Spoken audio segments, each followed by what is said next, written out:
오늘은 성경에서 말하는 77절이자 우리 한국교회가 지키는 맥주 감사절입니다. 절기를 말하면 좀 딱딱하게 생각하시는 분들이 계시기는 합니다. 하지만 2주 전에 오후 예배를 드리신 분들은 기억하시겠지만 우리 한글 성경에 절기라고 번역된 이 단어는 영어 성경에서는 축제라고 번역이 되어 있습니다. 우리가 딱딱하게만 생각하는 이 절기는 사실 하나님이 정하신 축제일입니다. 성경에 보면 하나님이 정하신 축제일이 많이 있습니다. 매주마다 드리는 안식일이 있고, 매월마다 월삭을 또 지키고, 해년마다 7대 절기를 지키고 있었습니다. 이 중에 무교절과 함께 지키는 6월절, 그리고 77절, 그리고 수장절은 성경에서 말하는 3대 절기라고 합니다. 이 많은 절기 중에서 제일 중요한 절기라고 하면 바로 6월절이라고 할 수가 있습니다. 6월절은 이스라엘 백성이 애굽에서, 이집트에서 구원받은 날을 기념하는 절기입니다. 6월절이 없으면 다른 절기는 있을 수가 없죠. 아무런 의미가 없어집니다. 6월절은 모든 절기의 시작이라고 할 수가 있습니다. 그리고 이 7개의 절기 중에서 농사와 또 관련된 절기가 있습니다. 초실절은 보리의 첫 수확을 하고 보리의 첫 열매를 드리는 절기입니다. 그리고 오늘 77절은 밀의 수확을 한 후에 밀의 첫 열매를 드렸던 그런 절기입니다. 그리고 수장절은 한 해 동안의 모든 이 수확을 하나님 앞에 감사하는 절기이죠. 오늘날 우리는 77절은 성령 강림절과 맥주 감사절로 지키고, 또 수장절은 추수 감사절로 지키고 있습니다. 오늘 우리가 지키는 이 맥주 감사절은 엄밀히 말하면 77절과는 다른 것이고, 하지만 이 77절과 매우 깊은 관련이 있는 그런 절기입니다. 우리가 맥주절을 흔히 보리맥이라고 생각해서 보리를 추수하는 그런 절기라고 생각을 합니다. 그러나 보리를 추수하고 보리의 첫 열매를 드리는 절기는 초실절이고, 밀의 수확을 해서 밀의 첫 열매를 드리는 것이 바로 77절입니다. 때론 이렇게 말하죠. 초실절을 이른 초실절, 그리고 77절을 늦은 초실절이라고 이렇게 말하면서 맥주절을 초실절이라고 이렇게 부르기도 한데 약간의 혼란이 있긴 합니다. 그런데 왜 이제 우리는 이 밀의 첫 열매를 드리는 이 77절을 왜 우리는 맥주 감사절이라고 이렇게 부르는가 하는 것이죠. 이것에 대한 자료는 아직 정확한 자료들은 아직 남아있지 않습니다. 제가 생각하기에는 우리나라에서 이걸 맥주 감사절로 하는 데는 크게 두 가지 이유가 있는 것으로 생각합니다. 첫 번째는 정확한 번역이라고 할 수 있는데요. 우리 어르신들은 옛날에 밀을 작은 보리락 해서 소맥이라고 하고, 보리를 큰 보리락 해서 대맥이라고 이렇게 부르지 않았습니까? 그래서 이 77절은 작은 보리, 소맥, 밀을 드리는 날이기 때문에 맥주 감사절이라고 충분히 번역을 할 수 있다는 거죠. 그리고 두 번째는 우리나라는 이때쯤이 보리를 추수하는 그런 시기입니다. 이제 작년 가을에 수확한 식량이 다 떨어지고 5월, 6월 이 보릿고개를 지나고 나서 이제 보리를 추수하고 감사하면서 우리나라는 7월 첫째 주에 맥주 감사절을 또 이렇게 보내게 된 것입니다. 제 생각에는 우리나라에 맞게 토착화가 잘 된 아주 좋은 의도라고 생각이 됩니다. 그런데 여전히 이제 우리 중에는 어쨌든 맥주 감사절은 농경 문화의 절기인데 왜 도시 문화에 사는 우리들이 이 절기를 지켜야 하는지 의문을 갖는 분들이 있죠. 그리고 구약의 절기인데 왜 지금 이 교회 시대에 구약의 절기를 지켜야 하는가 의문을 갖는 분이 계십니다. 절기는 당시 구속사와 농경 문화를 기반으로 해서 시작했지만 동시에 이 절기는 예수 그리스도의 그림자 역할을 하고 있기 때문에 여전히 우리가 이 절기를 지키는 것입니다. 화면에 나오는 표를 보면 아시는 것처럼 6월절은 어린 양의 피를 문설주에 바르고 그날 밤 죽지 않고 이스라엘 백성들이 애굽에서 구원받는 날을 기념한 날이죠. 그리고 이날은 예수 그리스도께서 어린 양으로 이 땅에 오셔서 십자가의 죽으심으로 우리를 구원하신 날을 상징하는 겁니다. 그리고 초실절은 보리의 첫 열매를 드리는 날인데 이날 예수님께서 6월절에 죽으시고 3일 뒤에 부활하신 날이기도 합니다. 77절은 초실절 후 50일째 밀의 첫 열매를 드리는 날로 시작이 됐는데 나중에 하나님은 이 77절에 이스라엘 백성에게 시내산에서 율법을 주셨습니다. 그리고 신약시대의 이 77절 우리가 말하는 오순절에 마가의 다락방에서 기도하는 성도들에게 성령을 보내주신 겁니다. 그래서 이스라엘 백성들이 시내산에서 이 율법을 받음으로 이제 법 체계를 갖추게 되면서 하나의 국가로서의 첫 걸음을 시작하게 되었죠. 마찬가지로 신약의 성도들이 성령을 받음으로 교회가 시작되고 교회가 시작됨으로 하나님 나라가 공식적으로 시작이 된 것입니다. 절기는 이처럼 역사적인 의미와 또 영적인 의미가 함께 있고 우리가 이 절기를 지킬 때는 바로 이 역사적인 의미와 영적인 의미를 함께 기념하는 것입니다. 77절에 구약의 성도들은 밀의 첫 열매를 드리면서 하나님께 감사했고 우리 선조들은 보리의 첫 열매를 드리면서 하나님께 감사하였고 오늘 우리들은 지난 반 해 동안 받은 은혜를 기억하며 감사하는 것이 바로 오늘 맥주절인 것입니다.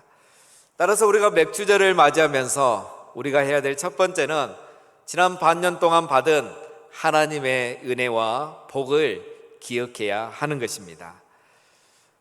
오늘은 우리가 하나님께 받은 복을 기억하는 날입니다. 우리가 받은 복을 기억하지 않으면 감사할 수가 없겠죠. 그러면 우리가 받은 복은 무엇이 있습니까? 크게 우리는 두 가지를 기억할 수 있습니다. 첫 번째는 우리가 받은 구원의 복을 기억하고 감사해야 됩니다. 우리 인간은 망각의 동물입니다. 아무리 좋은 것도 시간이 지나면 잊어버리기 마련이죠. 구원도 마찬가지입니다. 오늘 이 본문은 모세가 가나안 땅에 들어가기 전에 이스라엘 백성들에게 했던 말이죠. 너희가 가나안 땅에 들어가거든 그 땅에서 농사를 지을 때에 많은 수확을 얻을 때에 밀을 수확할 때에 그것에 좋아서 잊어버리지 말고 너희들은 하나님께서 애굽에서 구원한 백성임을 잊지 말고 이 77절을 지키라고 하는 겁니다.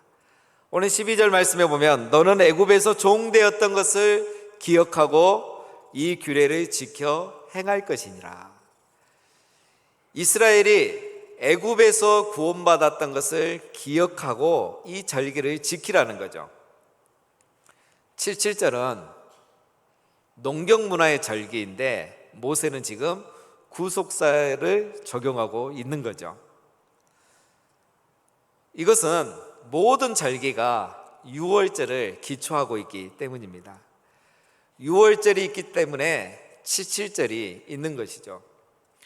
만약에 밀 농사가 풍년이 되었다고 하더라도 6월절의 은혜를 기억하지 않으면 77절을 제대로 지킬 리가 없겠죠. 반대로 또 밀 농사가 잘 안 되었다고 하면 이 77절이 그들에게 무슨 의미가 있고 또 어떻게 지킬 수가 있겠습니까? 이스라엘 백성은 애굽에 있을 때 이집트에서는 노예로 있었고 광야에서는 유목민으로 있었습니다. 그리고 그들은 이제 가나안 땅에 가서 처음으로 농사를 짓는데 처음부터 그들이 농사를 얼마나 잘할 수 있겠습니까? 그들은 미래 수확 정도에 따라서 이 절기를 지키는 것이 아니고 이 절기에는 애굽으로부터 구원받은 은혜를 먼저 기억하고 감사하며 지키는 절기인 것입니다. 사랑하는 성도 여러분, 이스라엘 백성들이 애굽에서 구원받은 것을 기억하고 감사해야 했듯이 오늘 우리들도 죄와 사망으로부터 구원받은 것을 이 날에 기억하고 하나님 앞에 감사해야 하는 것입니다. 우리가 결혼기념일을 지키는 것은 평소에는 바쁘게 지내면서 부부가 서로의 고마움을 생각하지 못하고 기억하지 못하고 표현하지 못했지만 이날만큼은 서로의 사랑과 수고를 기억하고 고마워하는 것과 동일한 의미인 것입니다. 맥주감사절, 감사의 절기는 우리가 애굽으로부터 구원받은 죄와 사망으로부터 구원받은 것을 기억하는 날인 겁니다. 내가 교회에 처음 나온 날, 예수 그리스도를 내가 인격적으로 만난 날, 하나님께서 내게 은혜를 부어주셔서 내가 죄인임을 처음으로 깨닫고 회개하며 죄인이 아니라 이제 의인이 되고 하나님의 자녀가 된 그 날을 평소에는 잊어버리고 살았지만 오늘 다시 한번 그 날을 기억하고 하나님 앞에 감사하는 날이 바로 오늘 감사절기인 것입니다. 오늘 하루 내가 처음 예수 그리스도를 만난 날, 처음 교회에 나온 날, 하나님의 은혜를 처음 경험했던 날, 그 날을 기억하시고 우리 하나님께 감사와 영광을 올려드리는 우리 모두가 다 되시기를 바랍니다. 또한 우리는 하나님께 받은 은혜를 기억하고 감사해야 합니다. 오늘 10절 말씀해 보면 내 하나님 여호와께서 내게 복을 주신 대로 내 힘을 헤아려 자원하는 예물을 드리라고 하고 있습니다. 17절은 밀의 첫 열매를 드리는 날인데 밀을 어느 정도 드려야 하는지에 대해서 정확하게 말씀하지 않고 있죠. 단지 여호와께서 내게 복을 주신 대로 내 힘을 헤아려서 자원하는 만큼 예물을 드리라고 했습니다. 17절은 어떤 날입니까? 내가 받은 은혜를 기억하고 헤아려 보는 거예요. 내가 그동안 받은 은혜가 얼만큼인지를 기억해보고 헤아려봐서 거기에 맞게 감사하는 날인 겁니다. 의무가 아닌 거죠. 받은 복이 하나님이 주신 복임을 내가 기억하지 않으면 복을 받은 대로 감사할 수가 없겠죠. 내가 받은 복이 내가 잘해서 힘써서 애써서 받은 복이라고만 생각하면 힘을 헤아려 감사하지 않을 것입니다.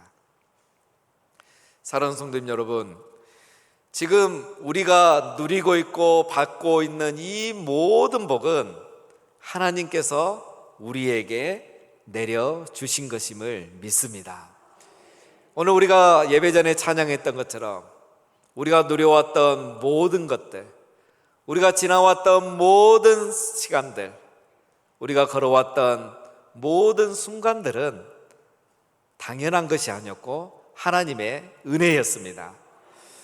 내가 누구보다도 열심히 해서 누리고 있다고 할지라도, 내가 희생하고 고생해서 얻은 것이라고 할지라도 그것은 다 하나님의 은혜였습니다. 벨기에 귀족 가문 출신으로서 우리나라에 오신 신부님이 계십니다. 아시는 분도 계시겠지만 임실치지의 아버지라 불리는 지정환 신부님이시죠. 이분은 1959년 28살의 나이로 한국에 와서 2019년에 작고하실 때까지 전북 임실에서 평생을 이 농촌 소득 향상을 위해서 그리고 장애인 복지 향상을 위해서 헌신하고 사셨던 훌륭한 또 존경받는 그런 어르신이십니다. 이 신부님께서 2002년에 삼성에서 주는 호암상, 정말 큰 상이죠. 이 상을 수상하시게 되었는데, 이 시상식에서 신부님이 수상 소감을 발표하셨습니다. 그런데 인상적인 것은 이분이 하나님과 신부님이 대화하는 방식으로 그 수상 소감을 그 당시 발표하셔서 굉장히 이렇게 좋은 인상을 남겼던 일화가 남겨 있습니다. 이 신부님께서 이 호암상을 받아서 너무 기뻐가지고 하나님께 이렇게 말씀을 했습니다. 오 하나님, 제가 호암상을 받습니다. 그런데 하나님은 알고 계십니까? 이렇게 묻는 것은 하나님의 칭찬을 기대했던 거죠. 그런데 하나님께서는 시큰둥하게 신부님에게 물었습니다. 이 사람아, 지금 누구의 공으로 네가 이 상을 받는지는 알고 있니? 신부님은 의기양양하게 대답했습니다. 당연히 40년 동안 죽을 고생을 한 나에게 이 상을 준 거 아니겠습니까? 이 말을 들은 하나님이 신부님에게 이렇게 말했습니다. 제발 정환아, 내 앞에서 자화자찬하는 것이 얼마나 어리석은 일인지 아니? 너가 치즈를 발견했니? 너가 소를 키워봤니? 양을 키워봤니? 너가 치즈를 직접 만들어봤니? 장애인 센터에 있을 때에 누가 욕창을 치료해줬고 누가 설거지를 하고 빨래를 해줬니? 너가 다 한 거 아니잖아. 내가 너를 한국에 보낼 때도 가지 않을까 봐 좋은 환경을 만들어서 한국에 오게 하였고, 너가 어떤 일을 할 때마다 너를 도울 사람들을 내가 준비해서 보내주지 않았니? 그들이 욕창을 치료하고 그들이 설거지하고 빨래하고 화장실 청소하고, 또 농부가 농사를 짓고 소를 키우고 양을 키우고, 그 모든 사람들을 다 내가 보내줘서 오늘 너가 이 상을 받지 않았니? 라고 하나님이 말씀하신 거예요. 신부님은 그때 깨달은 거죠. 이 모든 것이 내 혼자 열심히 해서 내가 희생하고 고생해서 얻은 것이 아니라 하나님의 도우심으로 여기까지 왔고, 하나님이 보내주신 많은 사람들이 함께하여서 오늘 이 좋은 결과를 얻게 되었다는 것을 신부님이 깨닫게 되었다고 수상소감을 발표한 것이 오늘도 굉장히 인상적이어서 미디어에 남아 있습니다. 그래서 신부님이 이 수상을 하면서 오히려 이 하나님의 은혜를 깨닫고 더 겸손해져서 남은 사역을 더 겸손하게 훌륭하게 잘 감당했다는 일화가 지금까지 전해오고 있습니다. 사랑하는 성도님 여러분, 그렇습니다. 오늘 우리가 지금 누리고 있는 이 모든 것은 다 하나님의 은혜인 줄로 믿습니다. 우리 지정환 신부님처럼 우리가 받은 이 모든 은혜와 복을 기억하고 하나님께 감사하고 남은 후반기는 더 겸손하게 하나님과 동행하면서 감사하면서 살아가시는 우리 모두가 되시기를 주님의 이름으로 축원드립니다. 다음으로 감사절에는 우리와 함께하는 이웃을 기억해야 하겠습니다. 하나님은 절기를 지키면서 한 가지를 더 기억하라고 말씀하셨습니다. 애굽에서 구원받은 것, 미래의 수확뿐만 아니라 함께 살고 있는 이웃을 기억하라고 하십니다. 오늘 11절 말씀에 보면 너와 내 자녀와 노비와 내성 중에 있는 레인과 및 너희 중에 있는 객과 고아와 과부와 함께 내 하나님 여호와 앞에서 즐거워할지어다. 77절은 혼자 즐거워하는 날이 아니라는 거예요.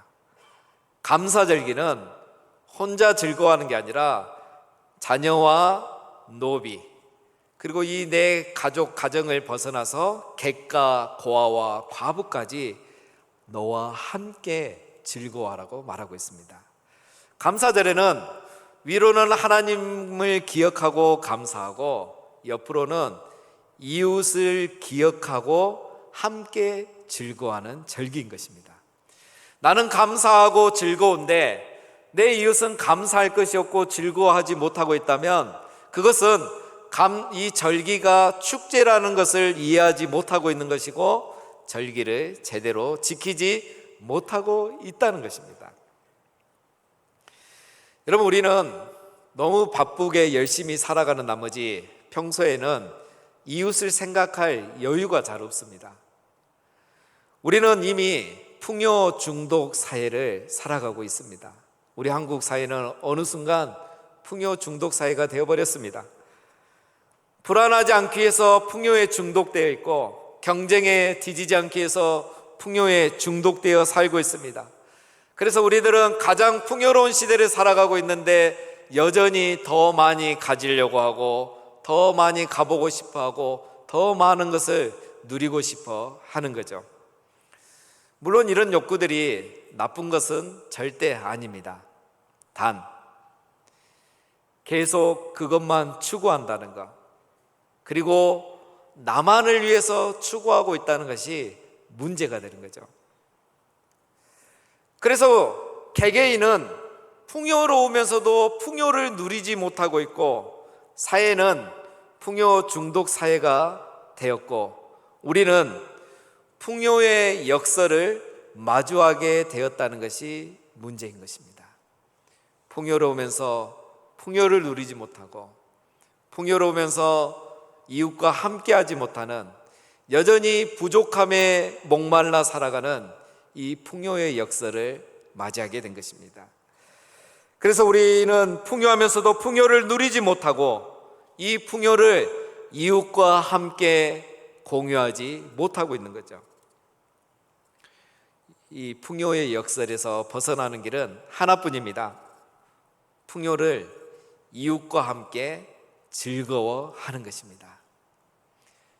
풍요를 이웃과 함께 나누는 것입니다. 어떻게 우리가 이웃과 함께 즐거워할 수 있겠습니까? 내가 받은 복을 이웃과 함께 나누면 됩니다. 내가 직접 우리 주변에 오늘 이 말씀에 나와 있는 사람들에게 찾아가서 나의 풍요를 나누는 것입니다. 내가 직접 할 수 없을 때는 교회를 통해서 할 수 있습니다. 오늘 말씀에 내게 복을 주신 대로 내 힘을 헤아려 자원하는 예물을 드리라고 한 것이 바로 그런 의미입니다. 나는 받은 복만큼 드리고 공동체는 그것으로 어려운 이웃들을 구제하면서 함께 즐거워하며 이 절기를 보내는 것이죠. 아직도 절기 때마다 오해하는 분들이 계십니다. 현대교회가 왜 구약의 절기를 지키면서 구약에 드렸던 예물을 지금 절기연금으로 드리게 하는지 의문을 갖는 분들이 계십니다. 구약 시대에 이렇게 한 것이나 현대교회가 이렇게 하는 것은 같은 의미입니다. 감사절기는 하나님께 감사하며 풍요의 역설로부터 우리가 자유하는 길이기 때문입니다. 그때나 지금이나 인간은 욕망을 따라 살아가고 풍요의 역설 가운데 살아가는 거죠. 그래서 하나님은 이 감사의 절기를 두셔서 하나님의 은혜를 잊지 않고 하나님께 감사하고 우리의 이웃과 함께 이 절기를 보내면서 이 풍요의 역설로부터 자유하게 하신 것입니다. 사랑하는 성도님 여러분, 이 절기, 감사의 절기를 보내면서 우리가 하나님의 은혜를 기억하고 하나님께 감사함으로 우리의 감사가 더욱 풍성해지고 특별히 이웃과 함께 즐거워함으로 이 풍요의 역설로부터 자유와 평안을 누리시는 감사의 절기가 되시기를 주님의 이름으로 축원드립니다. 마지막으로 우리는 교회의 공동체를 기억해야 됩니다. 77절 맥주절에는 특별히 한 가지 더 기억해야 될 것이 있습니다. 77절은 교회가 시작된 날이라고 했습니다. 성령 강림절이 바로 교회의 탄생일이죠. 구약에서는 초실절 후에 50일째 되는 날을 77절로 지켰고 오늘 우리들은 부활절 후에 50일째가 되는 7주 이후에 우리는 성령 강림절을 지키고 있습니다. 올해는 6월 첫째 주가 바로 성령 강림절이었죠. 이 77절, 즉 오순절에 성령님이 강림하셨기 때문입니다. 자, 우리가 지키는 게 바로 성령 강림절과 맥주 감사절인데, 이 두 절기는 77절을 근거로 하고 있는 절기죠. 그런데 성령 강림절은 50일째가 되는 날을 강조하면서 그것을 기념하는 절기이고, 맥주 감사절은 밀의 첫 열매를 드리는 것을 우리 농경 문화에 맞게 7월 첫째 주에 보리의 첫 열매를 드리면서 지키는 절기인 겁니다. 그러니까 성령 강림절과 맥주 감사절은 77절의 의미를 각각 다른 면을 강조하고 지키고 있는 것이죠. 우리의 상황에 맞게. 여기서 중요한 게 있습니다. 그래서 이 성령 강림절과 맥주절은 77절을 근거로 하는 절기인데, 자, 이 77절은 어떤 절기입니까? 이스라엘 백성들은 77절에 시내산에서 율법을 받고 가나안 땅에 들어갔습니다. 신약의 성도들은 77절, 즉 오순절에 성령을 받고 교회가 시작되었고, 이 교회를 통해서 우리는 하나님 나라에 들어가게 된 것입니다. 동일한 의미죠. 하나님께서 율법을 통해서 이스라엘 백성을 지켜주셨듯이, 하나님은 오순절에 임한 성령을 통해서 우리를 거듭나게 하셨고, 오순절에 시작된 교회를 통해서 우리를 보호하시고 지키시고 하나님의 나라로 우리를 인도해 가신 겁니다.